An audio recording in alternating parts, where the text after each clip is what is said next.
Hey everybody, I'm Superman, and that's my good pal Jimmy Olsen, and you entered another episode of the Geek Dad Report. This week on the show, it's going to be hosted by me, Superman, and we're going to talk about all kinds of super things, like my movie that's coming out, and it's going to be awesome. We also got some Star Wars news. We got news about dragons and dead people and zombies and other super stuff. Gee So, golly, Superman, that sounds like a lot of fun. Good thing I'm here to take pictures with my camera. all right. So I don't know, Jimmy. What do you think? Should we get this show going? Fuck yeah, Superman. Oh my goodness, that language is awful. I'm sorry. Please don't beat me again. Shut up, you goddamn Boy Scout. Ugh. I'm Batman and I'm taking over the show. Superman has been X'd out and it's time to get this shit rolling. Fuck yeah, let's rock it. Hell yeah. So before we start the show, we'd like to have a word from our new official sponsor because our last sponsor decided to pull their sponsorship because they're a bunch of assholes. Well, shouldn't Superman talk about our new sponsor? Because, Batman, it doesn't really have anything to do with Gotham City, so. Everything has to do about Gotham City. Ah! Are you sure about that? Because our new sponsor is Falling Skies Realty in Metropolis. And they're paying us good money, even more money than the masturbating unicorn pillow pet people were giving us. Yeah. And we reached out to Gotham City businesses, and nobody wants to work with us. So. All right, fine, whatever. Well, let me go find Superman. And while we find Superman, we'll take this time to get an official word from our sponsor. Later. Hello, Wow. everybody. Superman, you changed a lot. I mean, you still got the big S on your chest and stuff. Well, I'm not Superman, Ryan. I am here to I'm here to speak on behalf of our new official sponsor. Yes, like Batman alluded to, unfortunately, our masturbating unicorn pillow pet sponsorship has been pulled due to apparently they didn't like the way we handled it, and Deadpool didn't like it either. So, other than fight Deadpool, we decided that we would end our partnership with the masturbating unicorn pillow pet. So hopefully you got them while supplies lasted, and you are once again ejaculating rainbows. Yes. So on that note, we'd like to introduce our new sponsor, Falling Skies, Metropolis's #1 rated real estate company. Number And they have a one. message for everyone. Basically, Yes. their message says, since I don't have it queued, I'll just say it. Basically, you know what, guys? In 2013, we knew that shit went bad real quick. We had assholes fighting in the sky, blowing up your homes. One day you're walking the dog. The next thing you know, you've got some dickheads from Krypton blowing up your house, and now you're homeless. And you had to flee to Gotham, and that place is awful. There's some wackadoo rolling around in gray tights beating the shit out of people. Nobody wants to live in Gotham, and that is a fact. So lucky for you, Metropolis has been rebuilt and revitalized and revamped and all kinds of reanimated things. Yeah. If you can read it, Metropolis has done it. So if there's an introductory offer, I think they're giving you a free piece of kryptonite souvenir or something. And that's supposed to help protect your homes in case, two Kryptonians start fighting in the skies and destroying all the buildings again. So, well, let's be honest, Ryan. What are the odds of two superhumans fighting again in Metropolis? That's never going to happen, especially since we got the big guy with the red cape in the sky to protect us. So here at Falling Skies, once again, Metropolis's #1 real estate agency, we personally guarantee that your house will be protected from superpowered assholes. Or your money back, guaranteed. Yes. And I think they're 2-bedroom condos, and they're running at a low price of I think $500,000 a unit. So $500,000 a unit, and they are right in downtown Metropolis. Right in downtown Metropolis, because like we said, that shit's never gonna happen again. That's a one-time only thing. Thing. A once-in-a-world event. Yeah. All right. So yeah, we'd like to thank our new sponsors. Yeah. So thank you, Falling Skies, and Hopefully you don't pull your sponsorship. Yeah. Falling Skies Realty. On that note, They will do you good. time to start the show! Yeah!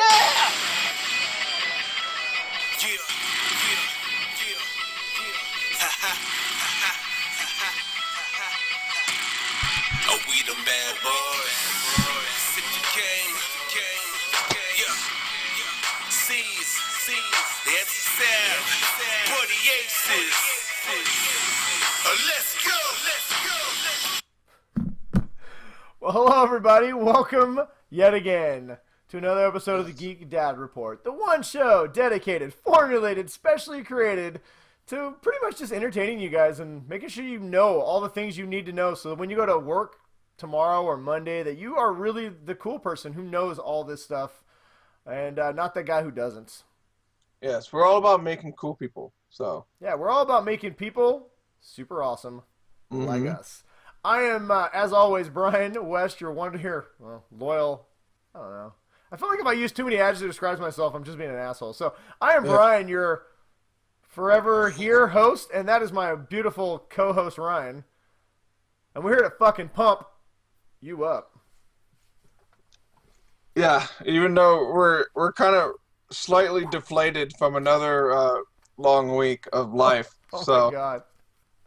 we could use a little pumping up ourselves. You could. I'm full of energy. Yeah. I feel like our new commercial ran a little long. I got no props or anything. You can probably see I got eight. That's my whole office packed up in 8 boxes right there because we're getting ready to move. So Yeah. Like gonna we be said fun. was the last episode we talked about Ryan might be moving. See, people, we don't lie. We tell the truth. Usually. I'm moving.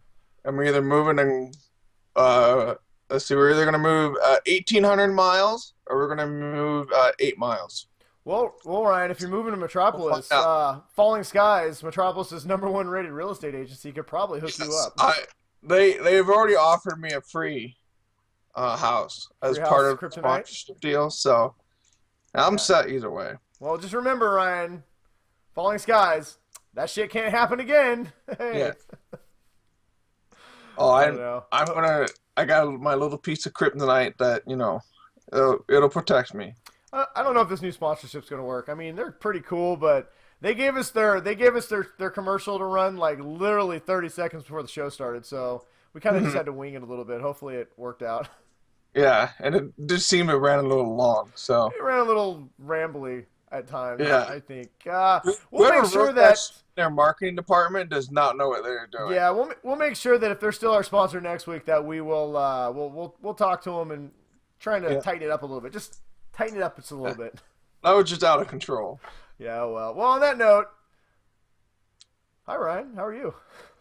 I'm doing Good to see you, man. It's been a long week. I missed you. I missed you, I know. pal. I have been packing up. I had a second job interview, Ooh. and I've been having a lot of shit going on this week. So All right. Well, tired. Well, we'll see if we can inject you full of energy, Ryan. Yes. Did you amidst all your packing, did you happen to have time to have a Geek Dad moment of the week? Oh, and we did. I do. I am still a good dad, so I try and spend as much time with my kids as possible. My son's been really into Minecraft lately because he's kind of starting to figure out how to do, make some of the projects that like with the redstone, so you can, if you walk on a pressure plate, doors open for you and stuff like that, so your character can run through the house. And so we've just been kind of experimenting with stuff in Minecraft, trying to build machines. He figured out how to build a machine that you can put stuff into your treasure chest, and then you put a funnel underneath it, a hopper, and then it goes into this dispenser thing. So you put stuff in the treasure chest, and then the dispenser on the bottom starts shooting it all out. So you put a little he made a river, and so stuff will shoots out of this thing into his river, and then it'll carry the items all the way down the river that he made. And then we're gonna make a big lava pit at the end of it. So stuff will just flow down the river, drop into a lava pit. Just 8-year-old, just letting him kind of be inventive and stuff like that. So it's been a lot of fun just looking at his imagination. See, So, I've never played Minecraft. It sounds like what is that? Sin City, but like on a super advanced level. well, no, it's good for creativity. I think your girls would love it. I mean, you mine blocks and you use the blocks to build stuff. That's it. And then if you go out at night, there'll be some bad guys at night. And make sure you have a sword and lots of torches. Can you call a giant lizard to come destroy your city? No. Oh, you know what, Minecraft? If you're listening, you're missing a golden opportunity. You need to have your disaster button where you can just wipe away everything you've done. No, there's a thing called a creeper. And Ugh. if you come, yeah, it's like a little green thing. And Is it it a like dude in a trench coat with no pants? walks out. Yeah, and it flashes you. But if it gets too close, it starts blinking and then explodes. And it leaves like big giant holes. So if you walk out, are we still talking about the guy in the trench coat? yeah, All right, the creepers. with this So if you pixelated walk out of dome. your house, sometimes there might be a creeper right next to your door and you don't see it. Then he'll explode and he blows up like half your fucking house. So you gotta rebuild it and shit. So, Nice. oh, it's a fun game. So I think your girls would enjoy it. We play it on the PC, but you can get it on Xbox and all that stuff. So All right, cool. that was my Geek Dad moment / Nice. apparently review. Well, let's see. My Geek Dad moment this week. Well, I had a couple of them. One, I had. Well, first of all, my daughters found out today that Star Wars: The Force Awakens is coming out on Blu-ray. We'll talk about that a little bit in news, but they were very, very excited about that. So I don't know. It's not really, I guess, Geek Dad moment. It just makes my Geek Dad heart proud when I Yes. see how excited they get that Star Wars is coming to Blu-ray. So I'm It very then excited makes about it an easy purchase for you. Yes. Oh, dude, that thing has been pre-ordered since like December. No, I get my Geek Dad moment of the week this week is last week I talked about me and my oldest and well actually my youngest had made a cameo on our Zootopia review, which by the way is up on our YouTube page if you guys want to check out our me and my daughter's review of Zootopia. It is there, but we did that, so that was pretty cool. That came out. We posted that yesterday, so it was fun watching my daughter get really excited, and she had to call her grandparents and all her uncles and ask them if they'd seen it and what they thought. So that was pretty fun. But what was pretty cool is in Should have school turned on the ad money. yeah, I know, right?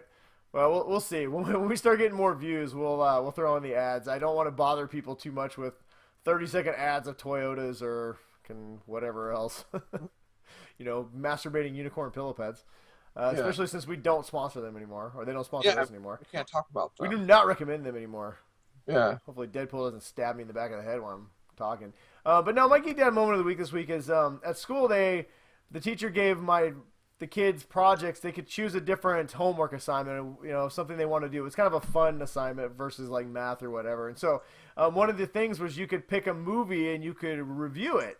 And so my daughter chose that one, and she I was hanging out with her today before the show, and she was working on something, and she wanted me to help her. And I look over, and she's doing this review on Goosebumps, the Jack Black movie that we watched a little while ago. And so they have you write what you're reviewing, your initial thoughts, and then they have these 3 boxes where you draw the things you liked about it, and then you conclude, a conclusion at the end. And so we were talking about how to do an official review and what you talk, what the summary was, what your conclusion was, and I don't know, it was pretty cool. She really wanted my opinion about the matter, and she's like, "You do this all the time, why don't you help me?" So I don't know. It was kind of fun. It's You should have recorded it on a video and then just have her send in a thumb drive. I know. I probably should.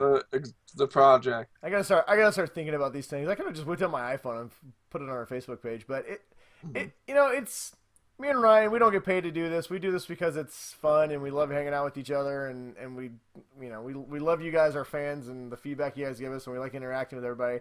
And we do it because we love just talking about this kind of things. But these are the things that make it all worthwhile. Is when your kids see you doing it, and then they want to do it too. And I don't know. At least for me, it warmed my geek dad heart. But that's about it. So it was fun. It's fun being a geek dad. Yes, it's always fun being a geek dad. Oh yeah. There's never a dull moment. That's No, there's definitely never a dull moment. If you guys are out there and you are closet geeks or full on out in the open geeks and you have kids and you're afraid to introduce them to stuff, don't, man. Just do it. Just dive right in. If you're worried they're like, what do I introduce them to? What's the entry point?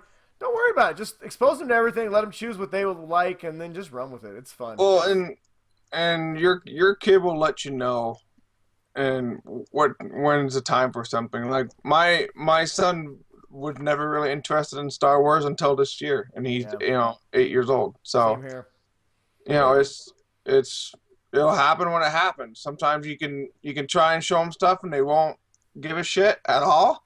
Yeah. So you'll know, as a parent, like when it's a good time. So Well, like Addison, she was all about comic book movies, and she still is, but she loved that. That was the first and kind of geeky, nerdy thing she liked was the Avengers and Iron Man and all those things. And then my youngest, Charlie, she could care less about comic book movies. She loves Star Wars. And so it's just, I don't know. They're all kind of coming together now in the things they like, so we can sit and watch them together. It definitely makes it fun.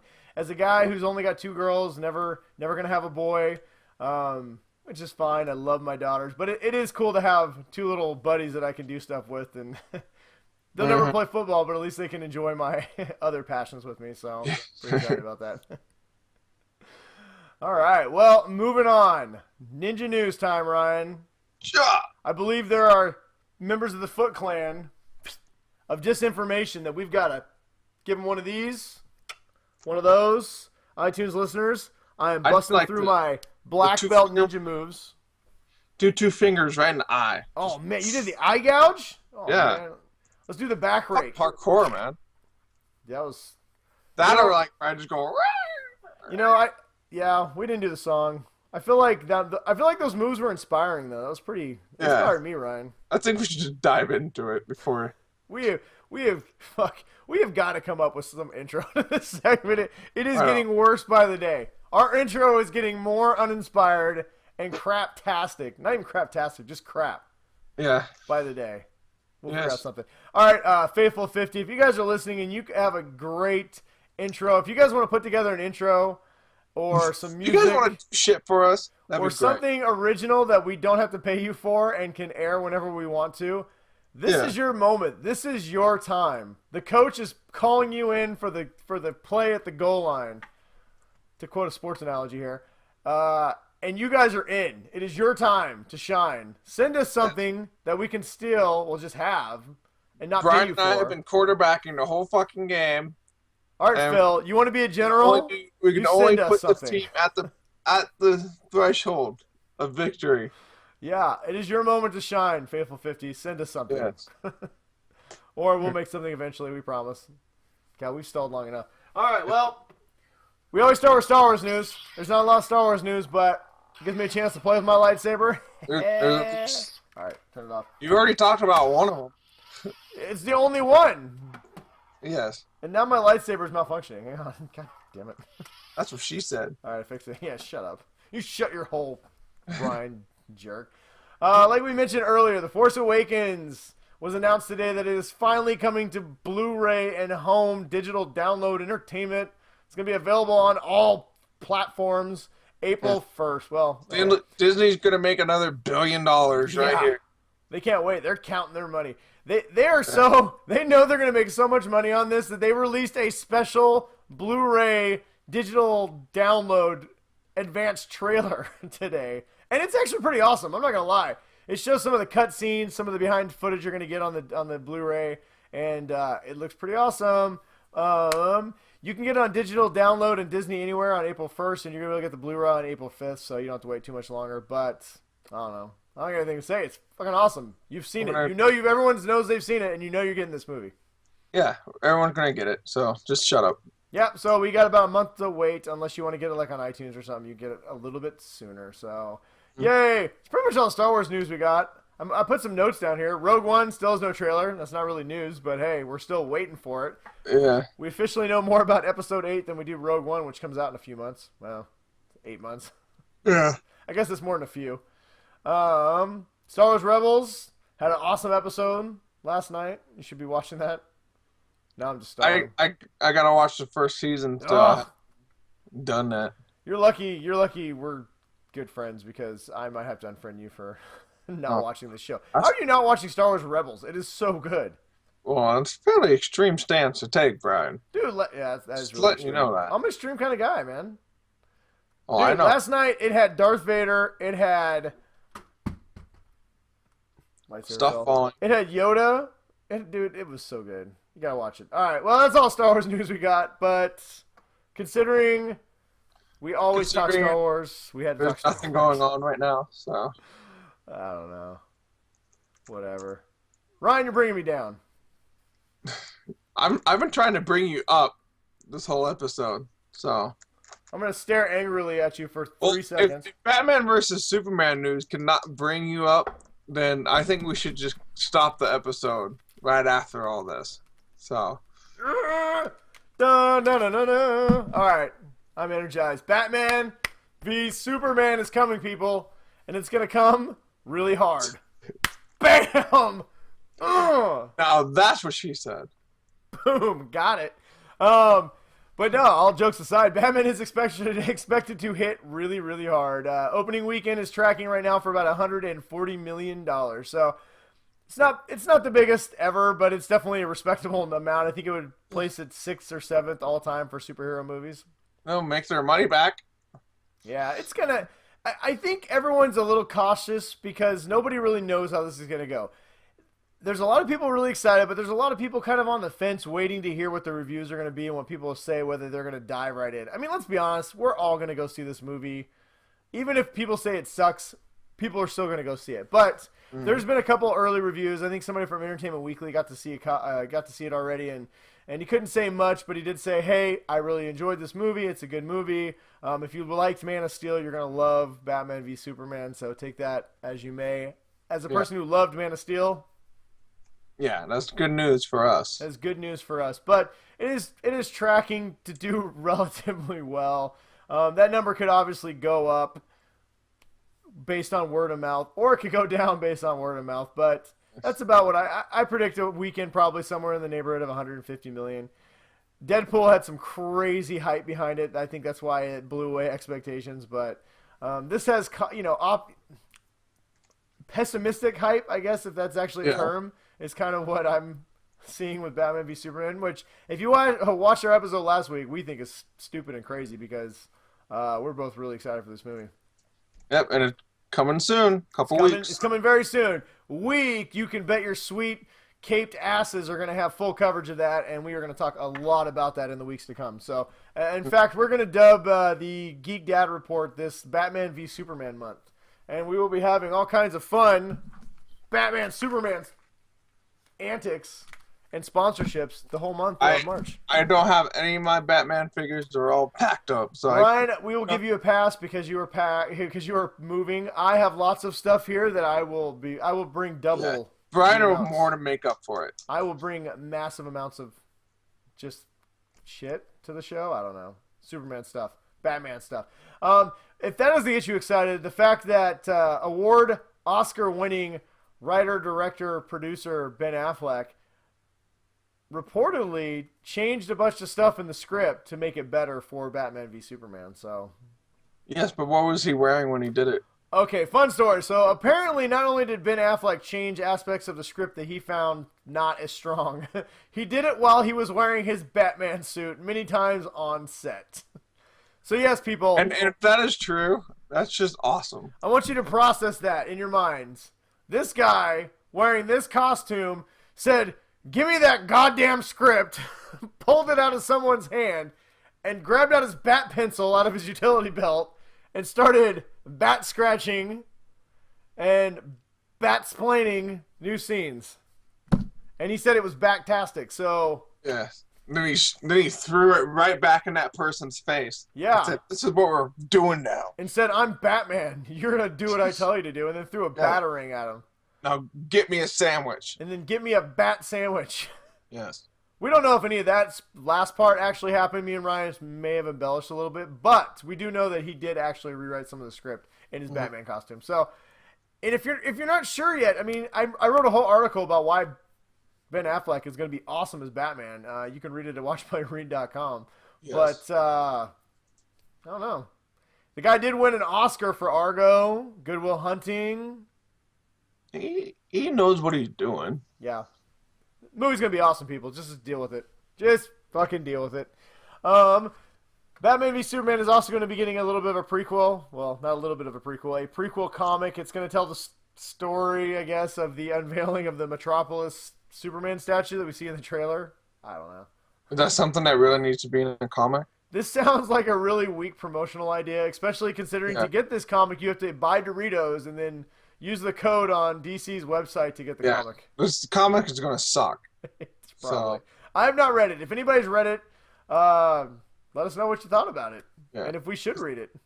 It's going to suck. I do think DC kind of missed a golden opportunity to have like a 6-issue miniseries, a really good kind of tie-in miniseries. Maybe after the movie we'll get one. Who knows? Yeah. We'll see. Maybe after some Justice League. Yeah, well, I'm moving my news down here. All right. Entertainment Weekly, more in the vein of Batman v Superman. As you can tell, we are excited, and the marketing department is under full swing. Entertainment Weekly released their Batman v Superman issue, and they have dropped some juicy tidbits. The first being that the people that will appear in Batman v Superman are going to be, spoiler alert, close your ears if you don't want to know at all, Flash, Cyborg, and Aquaman are all confirmed for this movie. So they're just going to be popping in? Or yeah, it sounds like they're all going to be glorified cameos. The Flash, I read his cameo.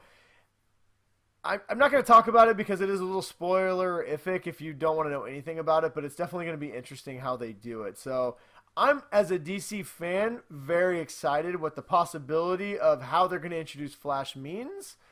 If you want to know more, feel free to hit me up directly on our Facebook page or Twitter account, and I'll talk to you about it, but I don't want to spoil in case anybody who doesn't want to know anything at all wants to be surprised. So I am a little surprised that only Cyborg, Aquaman, and Flash are definitely announced for this movie. I really thought there was going to be a few more cameos. Now, I keep hearing that Barbara Gordon's going to show up. You know, people who don't know who that is, it's Batgirl. So, and there's also been a lot of rumor that Dick Grayson's going to make an appearance in this, but those are the 3 members of the Justice League that we do know are going to be introduced in this movie.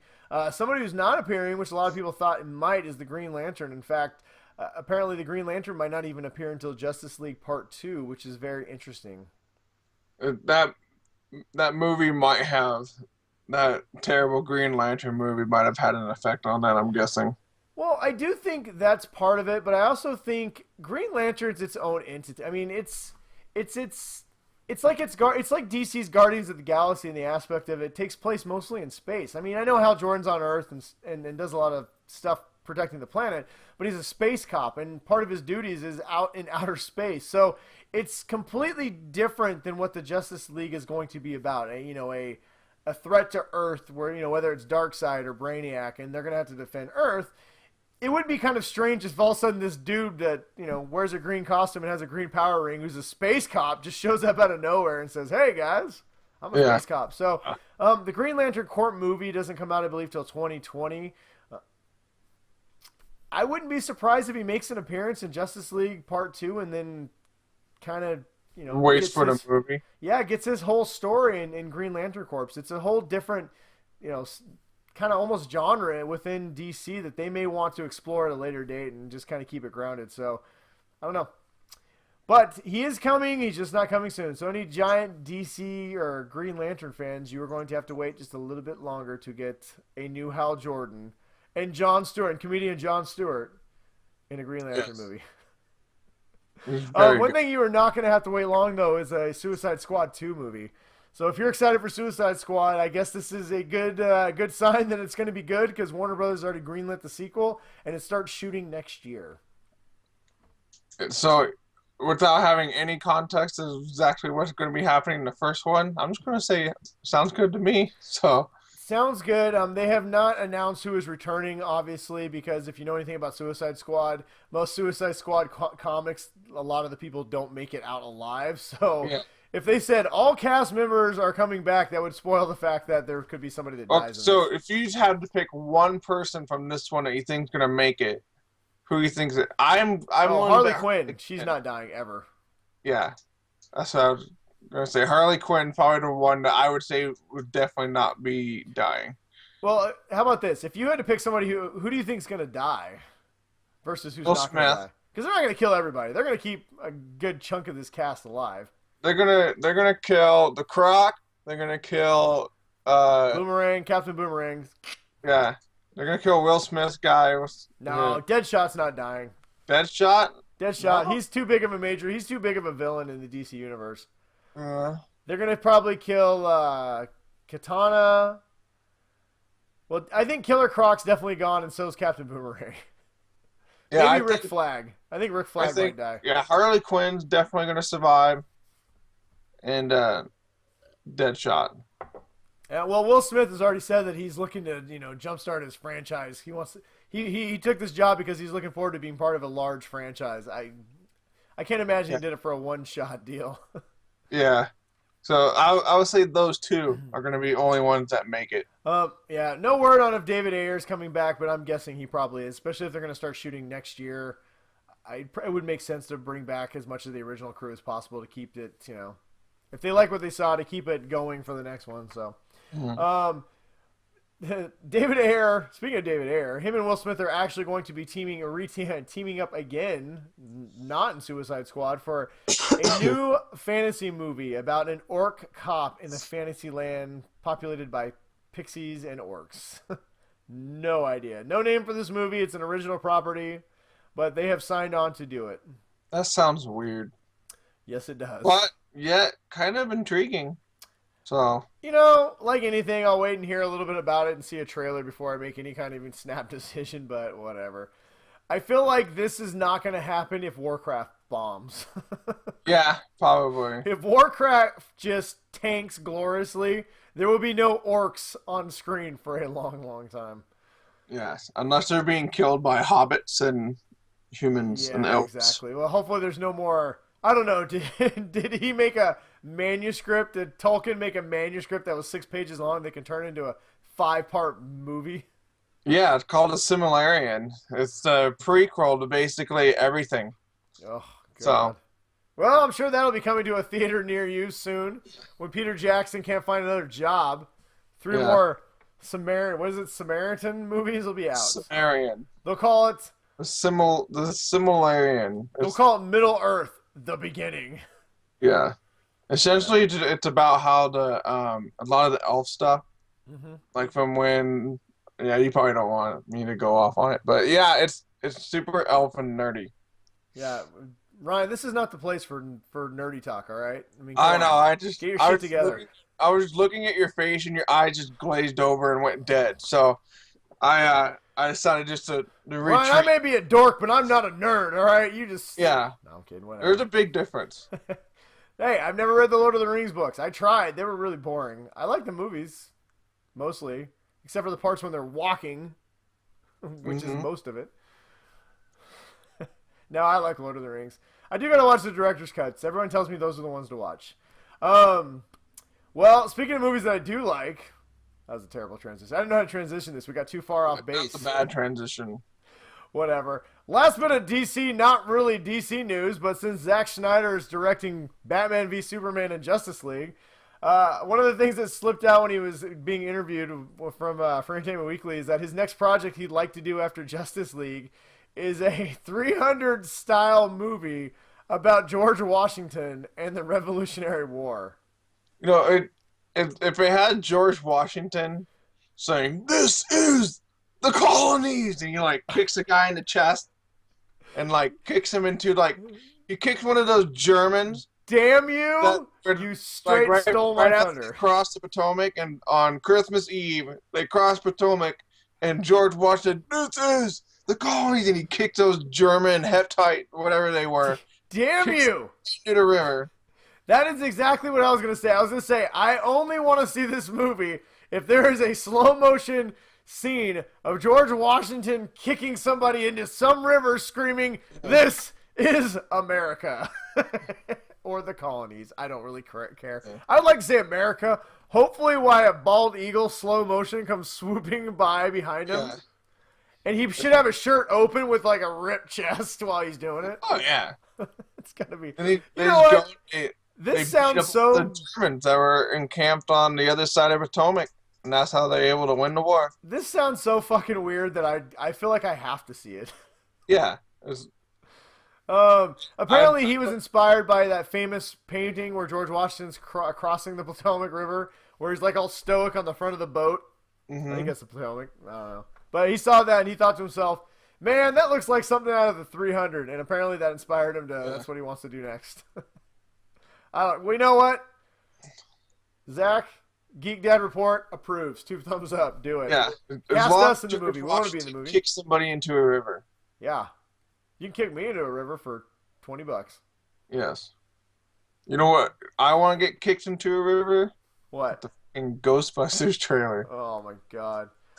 Yeah. After watching that, you know what? We're gonna save our reaction and our full breakdown till a little bit later. Somebody from the Faithful 50 actually asked a question about how we feel about Ghostbusters. So we'll talk about our Ghostbuster reaction a little bit later in the show. But that being said, there is a new Ghostbuster trailer. Well, not new Ghostbuster. The new Ghostbuster movie, the reboot, finally released a trailer today, and it's out. We put it on our Facebook page. So if you have not watched it yet, pause the show, watch it, because when we get later in the show, we are going to talk about it. So yes, check it out.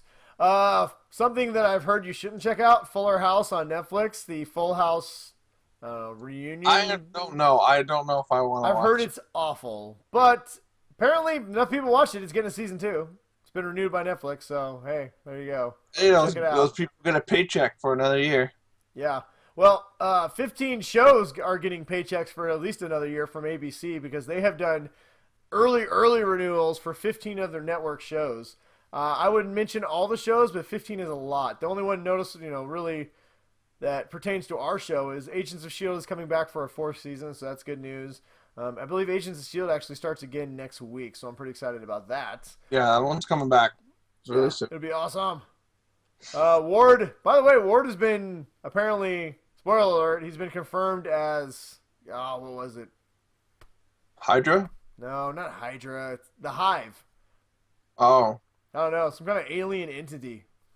Which, if you're watching the show, you know that he got possessed by an alien entity, so I don't think that's too much of a stretch that he was confirmed as that. But he looks really creepy, man. He's all skinny. I thought, wait, didn't he get shot and left on that one planet? No, Coulson crushed his chest. Yeah. Remember with his robo hand and then left his... I don't know why he left his robo hand. That was kind of weird. Coulson, why are you leaving your robo hand? Apparently Coulson was teasing he might become a supervillain at some point on the show. I don't know how I feel about that. Like, if you jerk off with your robo hand, you have to like take it off and throw it away. Oh. So. I feel like jerking off with a robo hand is a terrible idea. What if it goes haywire? This is terrible. Oh, squeezing! I mean, going in saying you need a new hand is one thing. Going in saying, hey, I need a new dick because my robo hand ripped it off is another thing altogether. So yeah, it's true. I would say if you have a robo hand, we do not recommend that you use it to pleasure yourself. It's probably a bad idea. The shows, though, that are on the bubble, so like I said, we're not going to mention all the shows. Are you laughing? Good transition, Ryan. You like that? Yes. Just got to pretend like it wasn't there, Ryan. The shows that are on the bubble for ABC are, let's see here, Agent Carter, which, not really shocking considering Season 2 was unexpected in the first place, but we hope comes back. It's been boring. Yeah, this season was a little on the boring side. But I do like Peggy. Hopefully, if her show gets canceled, she'll find her way back into the Marvel universe at some point. But these are, like I said, these are shows on the bubble, so we will not know for a little while their fates. Agent Carter, American Crime, Gallivant, The Muppets, Castle, and Nashville. So if you're a fan of any of those shows, I do watch 2 of them. Agent Carter's the only one of those I care about. I watch Castle. It's got Captain Mal in it, man. Kidding me? It's true. But so. All those shows, if you're fans of it, cross your fingers. Who knows what's going to happen? Enjoy it while it lasts because they may not be back next season. Someone who is going to be back is David Hasselhoff. And what's he going to be back on? No, not Knight Rider. Baywatch. He has joined The Rock on the Baywatch movie. I don't know if that movie's going to be able to handle both of them on the screen at the same time. You have officially sold me a ticket, Baywatch. I'm going to see this movie. It's going to suck so bad, but just because The Rock and David Hasselhoff in a fucking Baywatch movie. I'm guessing that he's going to play or be just going to be like a cameo. Like the old grizzled. But I'm really hoping that either one of two things happen: that David Hasselhoff plays David Hasselhoff, or B, that David Hasselhoff is The Rock's boss, and he's like this old crouchety guy who's always yelling and sitting behind a desk drinking all day. And every time he leaves, his scene is over, they do a slow motion of him running away. And when he walks in, whenever The Rock walks into his office, on the radio is playing, "I'll be there, I'll be there." That's gonna get stuck in my head now. Oh my god, it's gonna be great. Anyway, you know what's gonna be great? Game of Thrones, Ryan. Season 6 is coming next month. Start. And it's gonna be great. How great is it gonna be? I don't know. We're all gonna find out together because Game of Thrones is not sending the press any early advance copies to review. Yeah, because they don't want people to fucking ruin it. Well, that and the fact that last season, the first 6 episodes, I believe it's first 6 or 3, I don't know, first bunch of episodes ended up online for people to download. So, hey, Yeah. Way to go, press people who ruined it for everybody, jerks. Essentially. Well, that and they don't want everybody to know that Jon Snow's alive, which he is. Yeah, He's which totally he is. alive. We all know he's alive. Yeah, well, somebody else who might be alive, apparently, new cast member Ian McShane has been dropping hints that the Hound is going to be coming back this season. Gregor. I don't know his whole name. Something Gregor. Yeah. What was it? I'm Clint trying to remember Eastwood, what happened. Gregor? I don't remember. I can't remember what happened to him. Well, apparently in the book, he got an infection. Oh, yeah. And then Arya didn't help him, and so he Oh, lay yeah. by some Arya, tree and... fucking pushed him off the thing, essentially, and let him just bleed to death and die. Yeah, well, in the TV show, he fought Brienne of Tarth and got his ass whooped, and he was gonna die, and Arya left him there. So we just all assumed that he died. Well, apparently that may not be the case. The rumor is that he's going to be coming back as some kind of a monk who has taken a vow of silence and has dedicated his life to changing his ways. That's interesting. Yeah, apparently this is fueling speculation that a lot of fans have long believed that there's going to be a showdown between the two brothers, the Mountain and the Hound. But the Mountain is dead, Brian. Yeah, well, the Mountain's a zombie. He's a zombie dead Mountain. mountain. And now the Hound is the silent ninja monk hound, so that should make for an interesting episode of Game of Thrones. Yeah, My guess is they both die. Yeah. Guess is everyone dies. Yeah. Well, if you've seen the new trailer, that's what it's leading you to believe. They're dead. They're all dead. All I know is if this ends like Lost did, that you find out this is all just a dream and they're all they were all dead already, and this is Spurs are purgatory. actually Jesus. They're all in hell. I'm just gonna. I can't handle it. I cannot handle another Lost ending. No. HBO, don't do it. Don't you fucking do it. Don't you do it. You sons of bitches. And bring back Jon Snow because we know he's alive. Hashtag Jon Snow lives, people. He brings ratings. What? He brings the ratings. Yeah. I'll still watch it if he's not, but I'll be very angry if he doesn't come back. Yeah. All right, let's see what else we got here. Speaking of Ian McShane, he has also been cast as Mr. Wednesday in the upcoming American God show.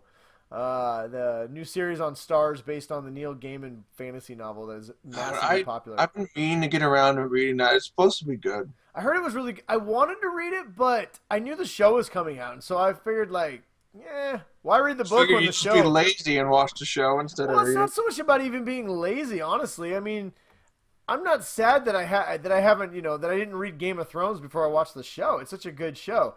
A great television show, I'm not going to say it's better than the book because it's a different format, but a great series like on Stars or HBO, when you get 10 episodes, when you get, 100 hours, well, I guess not 100 hours, when you get 60 hours of a show, it's pretty good, man. They can do the book justice, especially on a network like Stars or HBO or Showtime.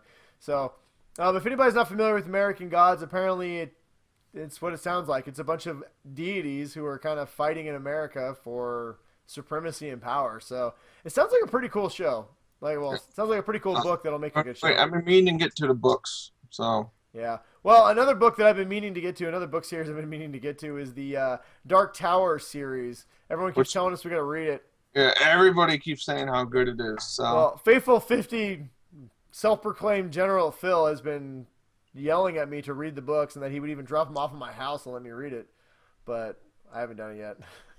I gave you all the Game of Thrones books, and I'm about a year and a half ago. And how many have you read so far, Brian? I'm halfway through the first one. It's so boring. I feel like I'm just gonna skip it and go to the fourth one, where shit starts getting different. Dude, the books are exactly like the TV show. It's hard to read. Whatever. They're so long. I don't know. You know, another show, and I don't have a lot of time, Ryan. I do this show. I read comics. I write stuff. I got kids that I gotta apparently be a parent to. It's dumb. Yes. Xbox I gotta play. Anyway, so the Dark Tower, long-rumored Dark Towers movie is finally getting made. It starts shooting in 2 months in South Africa, and it is scheduled for January 13th, 2017 release. So that is coming up soon. But the big news is the 2 leads have officially been cast, and it has been confirmed that the long-rumored Idris Elba? Let me say his name. Mm-hmm. Idris, I think it's Idris Elba and Matthew McConaughey are indeed going to be the gunslinger and the Man in Black, respectively. So, yes. I don't know. Phil said that's a great cast. So I'm gonna trust Phil on this one, and I'm gonna agree that I think that is a great cast. Either way, I think those 2 are fantastic actors. So I don't know. I don't see how it could be bad. What? Then, if you haven't watched The Wire yet, you probably should. You know, I saw Pacific Rim 1. Is that like almost as good? I guess. Yeah, and Thor, Idris Elba was in both those, and he was awesome. And I watched Interstellar. Matthew McConaughey was great in that movie. And I watched Sahara. You know what movie was not awesome, though? What? The Gods of Egypt. Oh, yeah. Yeah. Apparently, it was not awesome at all. In fact, the $140 million movie made $14 million its opening weekend. It is officially the first bomb of 2016. And when I say bomb, I mean like nuclear waste. Yeah, that's pretty bad. Yeah, that is an epic failure. I have not seen the movie. I've heard nothing good about it, and our 2 critics over at Watch Play Read both just viciously stabbed it with their reviews over and over. Well, and the director is blaming the critics like Kyle and Caitlin for making it such a big flop, because you know it's the people that write about it whose fault. I'm sure Kyle and Caitlin would love.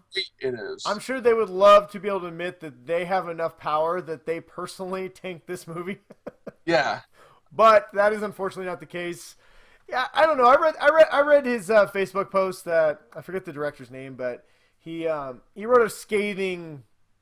His name is Douchey McDouchtons. Well, he did make some valid points about, you know, just the state of affairs when it comes to people's word of mouth and how a lot of people trash stuff before they even see it. So there was some truth to what he said, but this reeked of a director who's just mad that his movie sucks. Yeah, your movie sucked and you couldn't make it better. Nobody has anything even remotely good to say, and some of the criticism isn't that like we didn't like the movie. It was you could see where they cut budget and the special effects were terrible. I mean, that's on the director, man. I mean, that's bad. That's not good. Yeah. So I don't know. If you have seen Gods of Egypt, I put the post up on Facebook. There was a couple of people who had a difference of opinion. One person actually saw the movie and said that they enjoyed it. So if you've seen this movie, if you've seen Gods of Egypt and you liked it, let us know if you know what you liked about it, and if you have a different opinion than everybody else, we'd love to hear it. So yeah, let us know. Something that's awesome is Big Hero 6 is coming to television on Disney XD next year. If you're not familiar with Big Hero 6, it was an epically awesome Disney movie, animated movie that came out, I believe, last year. Was it last year? Yeah, last year. Last year, which followed Hiro Nakamura, and I think it's Nakamura. Yeah, something like that. Or no, that's Nakatomi. I'm thinking of Die Hard. I think it's Hiro Nakamura. You're thinking of Hiro Nakamura. That's from Heroes, man. Is that from Heroes? Well, I know the main hero in Yeah. Big Hero 6 is Hero. So we're going to say Hero and his friends become an elite team of superheroes. Ryan. So this is their way of not making another movie? I don't know. It doesn't mean they won't make another That movie, but I universe? think this is their way of exploiting the property and making more money off it because they know they have a market for it. So Yeah.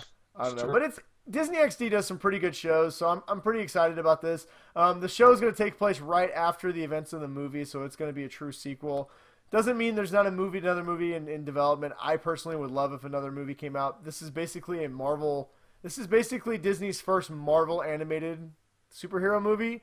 It was really good. So I would love to see a sequel, but until then, I'm pretty excited that they're going to do a TV show. Like I said, it airs sometime in 2017. They don't have any release date yet, but look forward to that next year. It is coming. Another thing on Disney, Disney XD is going to be releasing the third season of their Marvel's Avengers Assemble cartoon.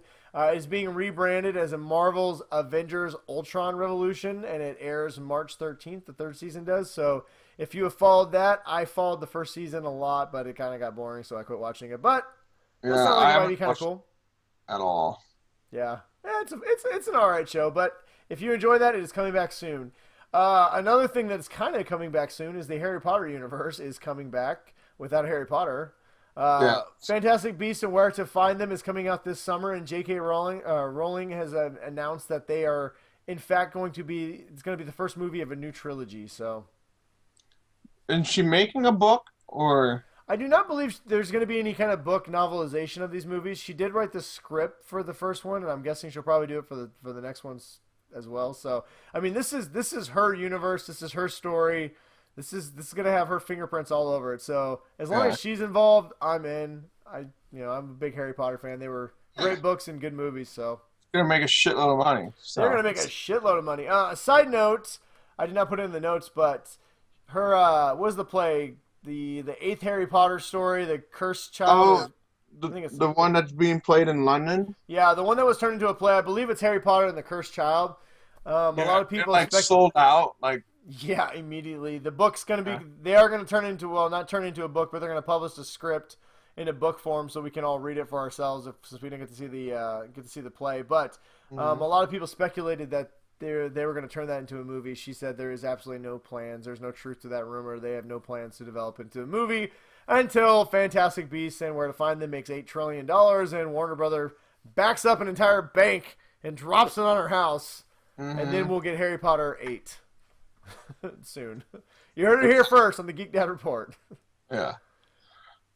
Where there's money, there will be a way. So, but I believe she actually completely owns the property, so I do not believe Warner Brothers could go forward without I her. think she kept a good tight control on her stuff. So Well, and that's good. Nothing's worse than seeing an owner lose their property and then people do terrible things to it. Like Fox does with the X-Men. well, they're doing some more Fox movies though, right? Yeah, they're actually Fox did just announce that they have 2 new movies coming out. They haven't announced what movies they are. They just gave dates. They have they both confirmed to be X-Men universe, so mutant movies. October 6th of next year and January 12th of 2018. They did not release what actual movies these are going to be. My guess is one of them is going to be a Deadpool movie. Probably the January 12th one would make sense. It would release around the same time that Deadpool did. Plus, gives them a couple years to get a sequel going.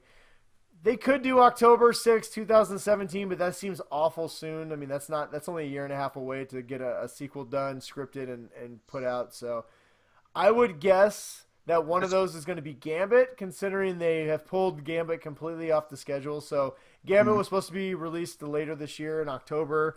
Considering it hasn't even started shooting yet, this was not really a shock, but... Yeah, I'm willing to bet. I mean, obviously, because they own the X-Men franchise, but I don't think it could be a standalone. I'm trying to think of a short time frame. For what? For the October 6th one. Like I said, my guess is that's Gambit. My guess is they're moving Gambit because October was the month that the Gambit was going to be released this year. So I'm guessing Gambit, they're just pushing it a year out, and the second one is going to be either an X-Force movie or a Deadpool sequel. Yeah, makes sense. I can't imagine it being another X-Men movie. X-Men does well worldwide, but Deadpool has obliterated everything that the X-Men have done. So it would make more sense that Fox looks at their mutant properties and says, "Listen, we want to kind of dive more into this Deadpool universe than what we've already established with the X-Men universe." So it could also be the Wolverine movie. I don't think Wolverine 3 has a release date yet. So one of those could be the Wolverine 3 movie as well. New rated R version. Yeah, the rated R version. So that might be kind of cool. We get Wolverine 3 in October and then Deadpool 2 in January. Or X-Force even. Oh. But I'm excited about that. A couple more release dates of cool movies that Fox released was The Predator is getting a March 2nd, 2018 release. So we talked a little bit about that last week or the week before that they released the first image of The Predator. But that is definitely a go. It's going to happen, and I'm pretty excited about it. The other one, Alien Covenant, the sequel to Prometheus, is going to be coming out August 4th, 2017. That has been bumped up a little bit. I believe it's supposed to come out in fall or winter of 2017, so that's going to get a summer release next year. So, Yeah, Predator and Aliens. Other Alien movies from Neil Blomkamp. So that's the one we want. I know. That's the one we deserve. That's the one we deserve. Damn you, Fox. Make that one happen. Oh. Anyway. Funny we should talk about Predator and Aliens. We actually have a comic book review kind of about that later tonight. Yeah. Alright, so last little bit of news we got here is on the subject of Deadpool. Apparently the writers and producers of Deadpool came out and said that, hey, guess what? A lot of people are talking, when's Deadpool going to cross over with the X-Men? Well, they said not anytime soon, which actually makes a lot of sense considering X-Men right now is in the 80s and Deadpool is now. Fucking old face. And Deadpool is awesome and X-Men isn't as awesome, so hey. But if you were looking forward to X-Men and Deadpool crossing over full on other than just an X-Men or two, do not hold your breath because they ain't happening anytime soon. And lastly, I hope Colossus is in the second one. Yes, I do hope Colossus has been officially absorbed into the Deadpool universe because he was awesome. And same with Negasonic Teenage Warhead. She was awesome. Yeah, they both got to be back at least. So. Yeah, please make it happen. We already know Cable, and apparently Domino might be confirmed for the Deadpool sequel. Domino. I mean, I have not thought about that one in a while. Yeah, if you guys don't know who Cable or Domino is, if you'd like us to do a whole special segment where we just talk about superheroes, we'd be more than happy to add that to the show. Where whenever a new movie's coming out, we could put up a topic and say, hey, what's a superhero that you want to know about? Me and Ryan could turn into a human Wikipedias and talk about it. Yeah. Basically, just give us an excuse to read a bunch of comic books and nerd out over things we already enjoy. Do a little bit of research. So. And lastly, so the new Cloverfield, 10 Cloverfield Lane that may or may not be a direct sequel to Cloverfield. No one seems to really know.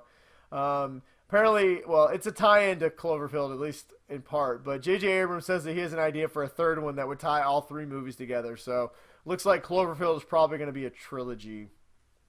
Big whoop. Whatever. So that's pretty much all the news we got. Yay. That was fast. Wow, that flew right by. No, it didn't. I really hope Falling Skies, Metropolis's #1 real estate company, is getting their entire money's worth. Yeah, well, they should be. Well, I'm not sending back that money, so. Buy a house in my city. I swear I'll protect it, and nobody, not a single person, is going to show up and devastate my landscape. Nobody. Never again. Never again. I promise. Oh my God. What just happened? What's going on over there, Brian? Maybe this is why the masturbation unicorn pillow pet was pulled. Yeah. I gotta talk to Deadpool, man. That guy's kind of sketchy. I don't trust him. He said he was gonna give me $100 million. He lied. Wow, that's a lot. Yeah, I was gonna cut you in for at least $5 million. Well, that's still $5 million I didn't have. So. Oh, Ryan, I kid. I'd give you at least 32%. Okay. All right, so let's see. Moving on. I don't know. Do we want to talk about the Oscars or Razzies, or do we just want to move on? People won. All right. Well, so, you know what? Let's play our fun word association game that we do every so often. So, Oscars. We're going to talk about who should have won the Oscar. So let's see. Best motion picture, what? I think Spotlight won. Who should have won? Fury Road. I'm going to say Star Wars The Force Awakens should have won Best Yeah, they didn't even get nominated. Motion Picture. That is irrelevant, Ryan. This is our game, and we're going to play it. All right? I know, Brian. Best Actor. You don't need to get an attitude, okay? Best Actor went to Leo. And you know what? It should have went to Leo. Leo's awesome.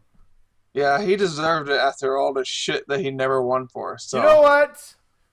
The chick on the Titanic did not let him get on the board that he clearly could have fit on with her, and he died. Spoiler alert, floated to the bottom of the Atlantic, and it was horrible. Robbed of an Oscar. I'm glad to see Leo won it. I mean, I saw The Revenant with the wife. He got eaten by a fucking bear. That bear tore him up. Yeah, I still haven't seen that movie, so. Yeah, it's kind of boring. I'm not gonna lie. I'll get around to it at some point. I really wish that she would have said we could go see Deadpool instead, because that was awesome. She would have enjoyed that, I think, much more. Especially if you could have been drinking for it. So. Yeah, definitely. Oh well, whatever. But best actor, I'm gonna say should have went to Leo, and he did. So. Yeah. All right, best actress. Who won best actress? The lady from Room. Is it Brie Larson? I think that's her. Or Room or whatever. Yeah, Brie something. Yeah, I think it's Brie Larson. I'm gonna say that I don't even know who she is. So I'm gonna say best actress should have gone to Daisy Ridley for Rey in Star Wars: The Force Awakens. I'm gonna say. Come on, stick to your guns. I'm trying to think of something funny. You kind of. I'm gonna say. Charlize Theron. There you go. Fury I was Road. going to say that, but I thought that was going to be your go-to since you were just, on the Mad Max kick. I was going to go with Fury Road for everything. All right. They did win a bunch. So. Moving on. Best Supporting Actor in a Motion Picture, Ryan. I don't know who won. Oh, the dude from Bridge of Spies that everybody's all shocked on. I don't know. I'm going to say Tom Hardy, because apparently Max Rocksteady was not the star of that movie. He wasn't even a supporting actor.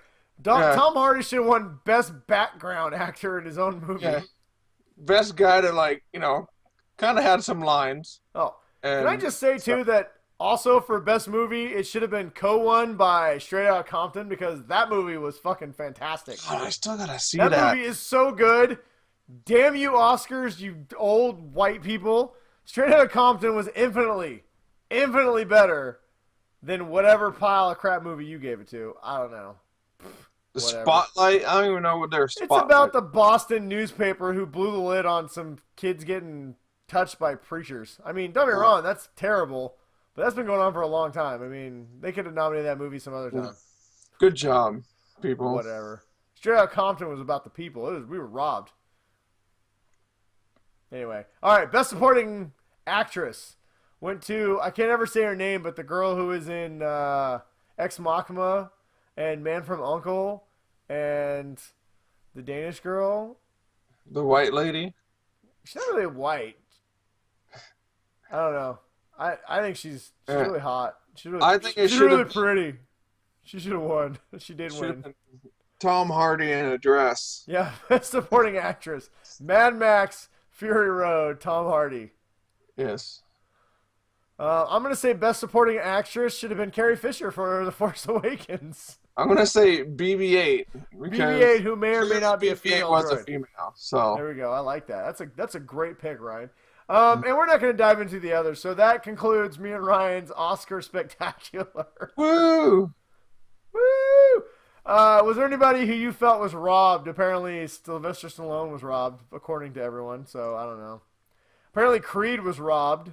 The only thing I'd like to say is Oscars next year. Let's nominate people who aren't just white. That'd be awesome. Oh, it's gonna be so many black people and So are the Oscars gonna go crazy next year and nominate no white people? Mexicans and black people winning everything. There will be no white people nominated next year for an Oscar. Yeah. Oh well, whatever. You know what? Screw it. I'm okay with that. We could use 1 year without any. Hey, Leo won his Oscar. What else is there? Yeah, nothing else matters. As long as Batman v Superman is up for an Oscar for Best Picture, I'm cool, man. Maybe Rogue One. Yes. All right. Last little thing we wanted to say, just mention, is the Razzies, the basically Oscars for worst movies of the year. Mhm. We're not going to go through all the categories, and we're not even going to try and pretend what movies we should nominate. But it seems like the people who won should have won. 50 Shades of Grey and Fantastic Four both cleaned house with 5 Razzies apiece. In fact, they Good job. tied for worst movie of the year. So congratulations. Me and Ryan would like to give it up for the Fox's great movie, Fantastic Four, which is I still have yet to see. And whoever did 50 Shades of, 40 women that are between the age of 45 and 55 that really love that series for some reason. Well, apparently they should have called it 50 Shades of Brown, Ryan, because that movie was just crap. Yep. Boom. Maybe we should do that for our Oh craptastic. my God, we're gonna watch some weird S&M bondage porn that's like Showtime quality, Cinemax quality. Awesome. And our wives are gonna walk in the room and just be like, babe, swear it's for the show. yes. Shit, my wife, Not, she knows. not trying to get any ideas or anything. Damn, my wife knows not to walk in on me during review time. Mm-hmm. Yeah, all right. We'll do that on a future episode of Crap or Craptastic. So, moving on. It's a great segue. Yes. What do you all right, let me. Speaking of reviews, Speaking of reviews, didn't we read a comic book this week, Brian? yeah. So Ryan, you know what? I gotta watch it. Every time I do the so Ryan, I elevate my voice and it's super loud. Hey Ryan, hey. I'm loading my testicles are dropping right now. Well, until I get an equalizer and I actually manage our voice levels and stuff, I gotta make sure to keep it very monotone. Thank you very much. Well, how about you bring up the cover and we go. I'll Well, talk Ryan, about- on Comics You Crave this week, why don't you tell the people what comic we decided we wanted to review? All right, so this one came out yesterday, March 2nd, from Dark Horse Comics. It's Life and Death Predator. Everybody see that? Yes, There you the go. Predator is back, and the script is by Predator. Dan Abnett, the art by Brian Albert Thies, the color by Rain Barretto, lettering from Michael Heisler, and the cover art that Brian should be showing up right now is from David Palumbo. This is, let's see, we read part 1 of 17. It's in the series going to be called Life and Death.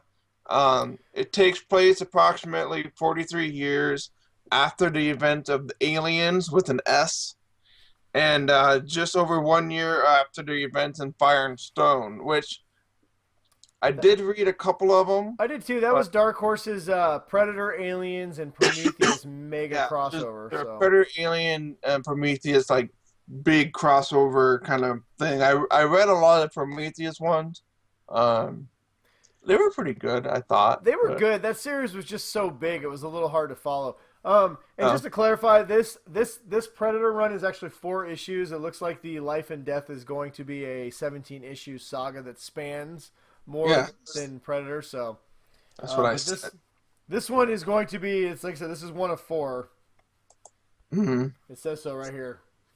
So, what did you think about it, Brian? I liked it a lot, actually. The premise of the comic, before we start digging into all the things about it that we liked or didn't like, it basically it was an interesting comic. When I started reading it, it was pretty much Aliens, the second movie. That's how it starts out. Yeah. This Predator story takes place in the Aliens universe. Well, I guess they all take place in the same universe, but the Aliens timeline. So imagine Ripley, the second Aliens movie, and instead of Ripley being there, all the Colonial Marines going to a planet, and instead of aliens, they run into a Predator. So basically the story follows a group of Colonial Marines who have a contractor from the Whaling Industries who wants them to go to a planet because they believe that some space pirates have showed up on one of the planets that Whaling Industry owns, and they are stripping it of minerals and natural resources before Whaling Industries can terraform it. So the Colonial Marines show up to take care of these petty criminals, and they find out that it's not petty criminals, that it's predators.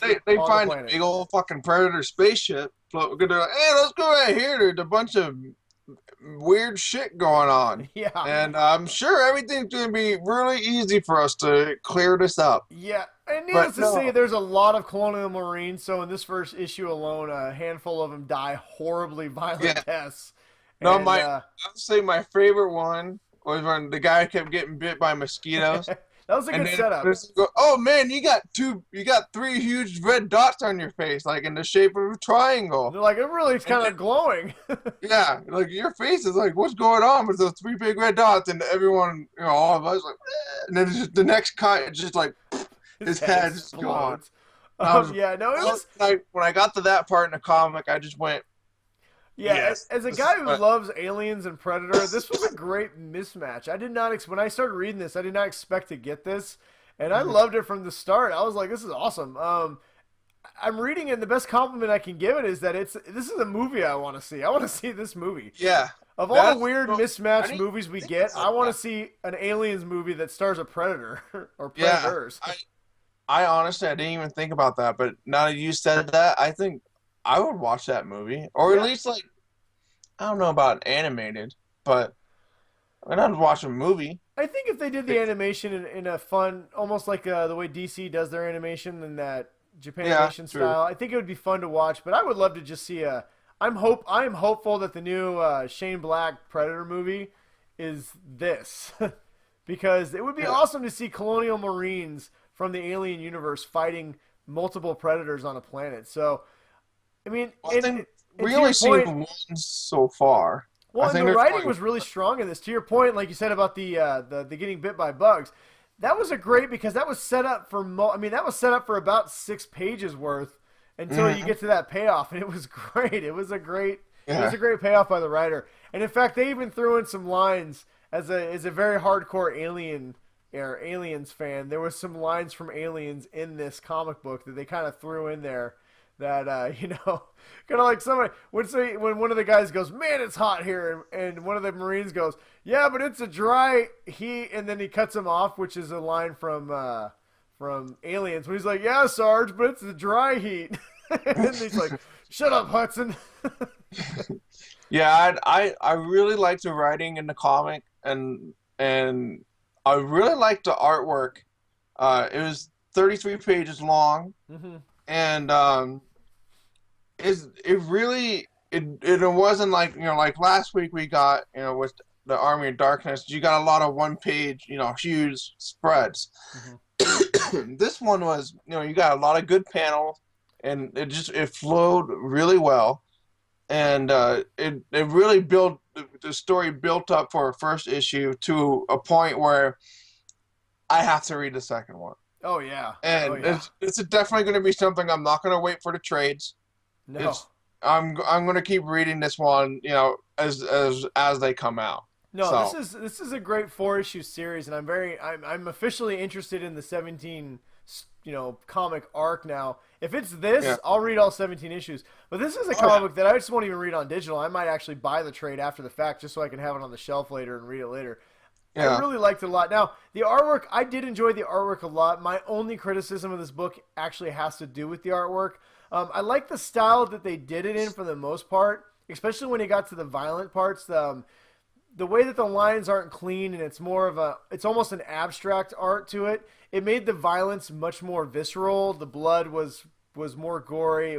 It felt it felt really violent. But yeah. unfortunately, some of the scenes I couldn't figure out exactly what was going on because it wasn't very clean. So I'm hoping in the next issues, the action sequences aren't as the colors aren't splashed everywhere in such a violent manner that it's a little more detailed, just so I could see some of the stuff that's going on. Hmm. Like there was a part where the Marines are saying, "Oh my God, look at this," and all this stuff blew up, and to me, I can't even tell what they're looking at. It's just kind of a blah on this. It's like it looks like Yeah, a rock.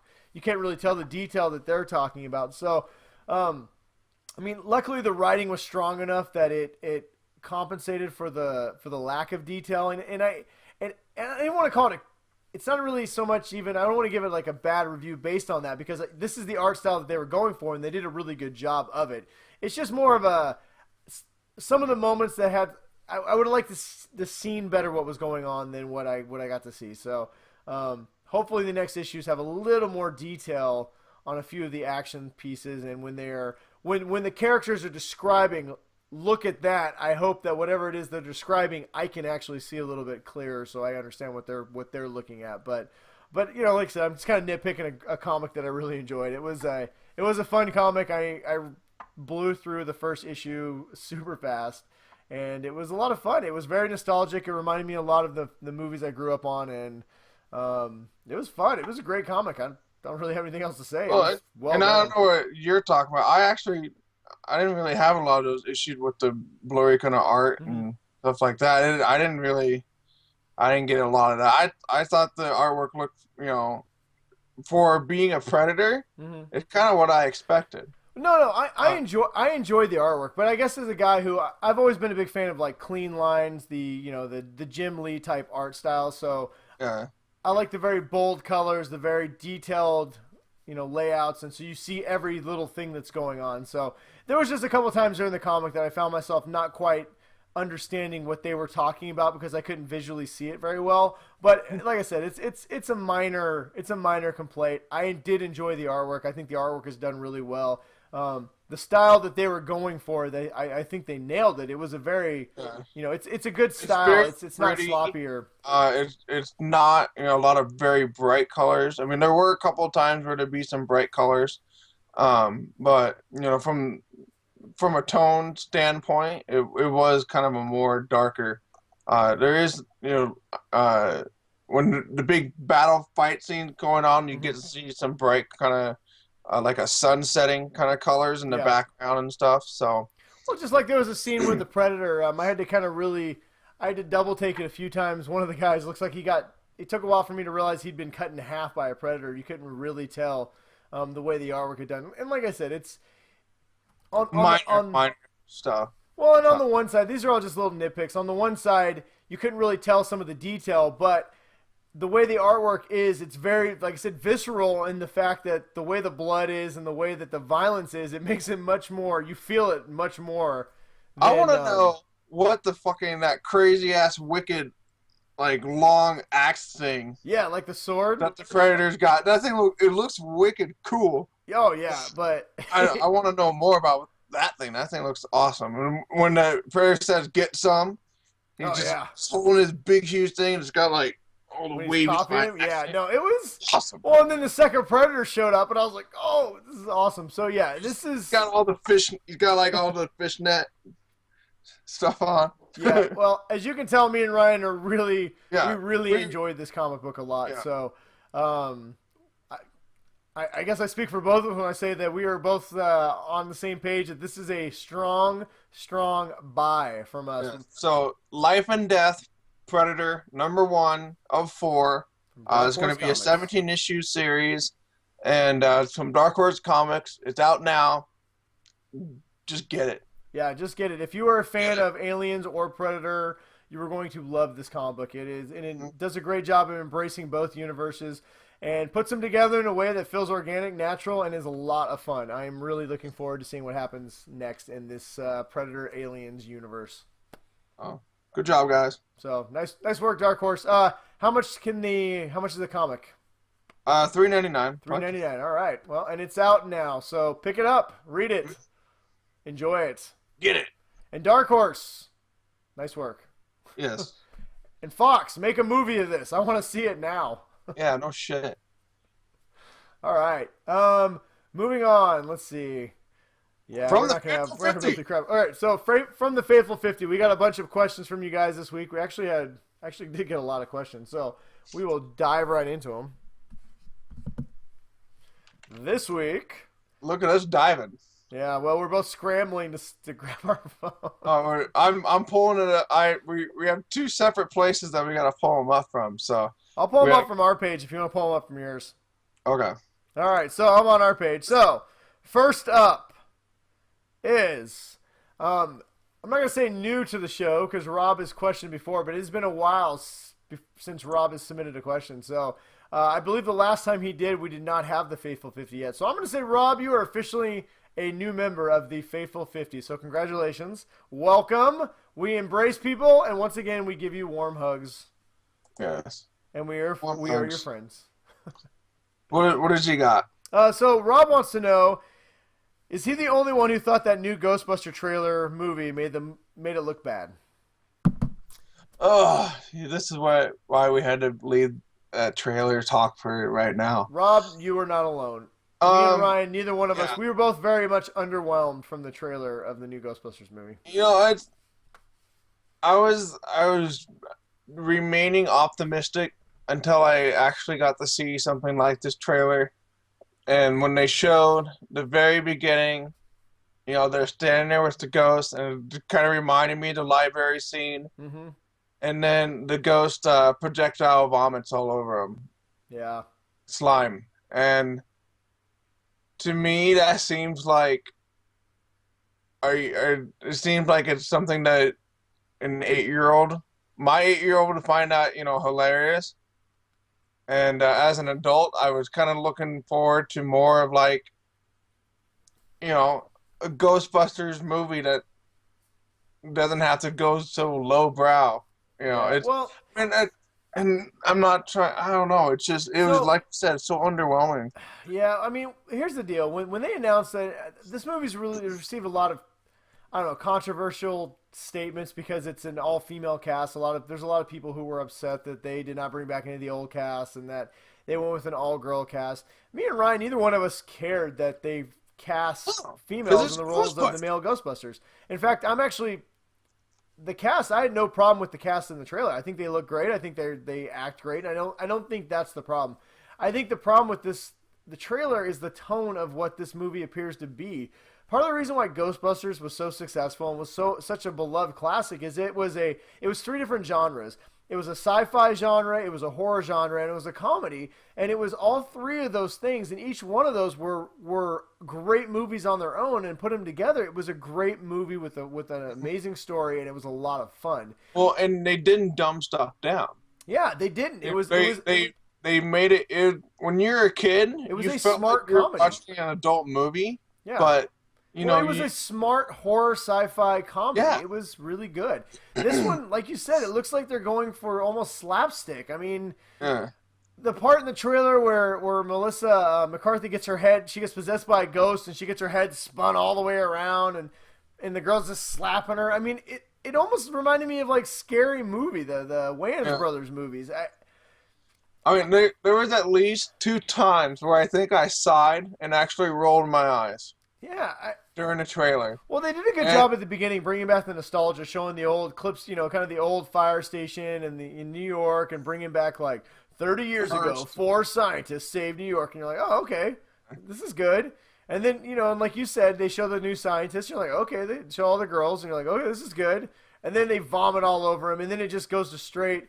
I mean, there's a part where they've got their guns or proton packs. And one of the girls, she's got like 2 pistols. She pulls them out and then she like licks one. I'm like, what is that? It's just dumb. Yeah, I didn't get that. You're like, why is she fucking licking it? Why is she licking her gun? I just don't get it. So, you know, I forget the director's name, but he's done some really good movies. He did The Heat and he did Bridesmaids, and they were funny movies. So I'm hopeful that maybe this is going to be okay in the end. But from what I've seen, we're not excited. I mean, I'm less than thrilled, which is too bad because I love Ghostbusters. And I'm not even gonna rewatch the trailer to try and like get more understanding and maybe like hope that I missed something. I just don't care. Yeah, and you know, I don't.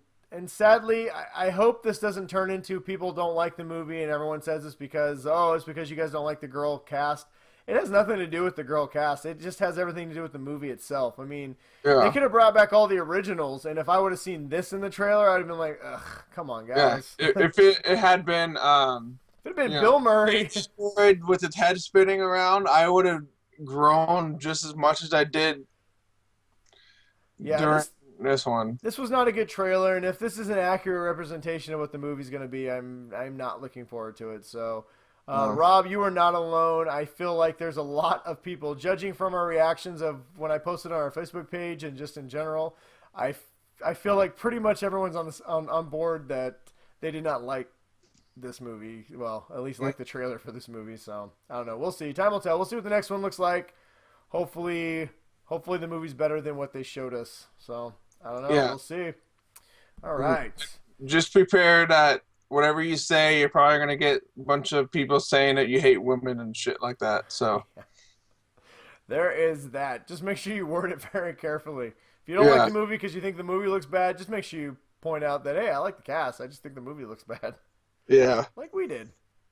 Because it has nothing to do with the female cast. I don't care who they cast in the roles. The movie looks bad. Yes. All right. Brian, Faithful 50 member Brian. He wants to know if we could only watch one current television series, what would it be? And what one past series would we watch if we could only watch one? I'm gonna go with Vikings. Oof, that's a strong one. They're right in the middle of the fourth season right now, and I'm fucking loving that shit. Game of Thrones. If I could only watch one, Game of Thrones. I need to know. I need to see Jon Snow come back, people. I gotta know what happens. Mm-hmm. Past series. If I could only watch one past series, I would say. I do Heroes season 1. Oh, so good. And just allow that Such a good series. season 1. It's like none of the other ones, but just like keep making as good as season 1 was. I'm gonna say Star Trek: The Next Generation. That's a good one. Just because I was never a Trekkie, but it was such a good series, man. I love that series. It had so many different things that were great about it.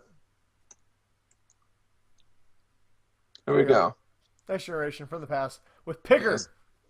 I'm gonna go with Heroes season 1. That's a good Actually, one, no, too. I'll go with Firefly. I almost went with the X-Files Firefly. because the X-Files definitely shaped my young, Yes. fragile mind.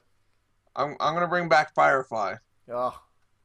I would say Firefly, but then you'd only get to watch like 13 episodes, and that'd be it forever. Phil. Oh, Phil. Phil wants to know which comic movie this year do we believe that. Let's see. Which comic movie this year do we believe will make the most money at the box office? And he hashtagged it GDR Faithful 50, which Phil is clearly a member of, but he also hashtagged it General Phillip. Phil, let it go. You're not a general.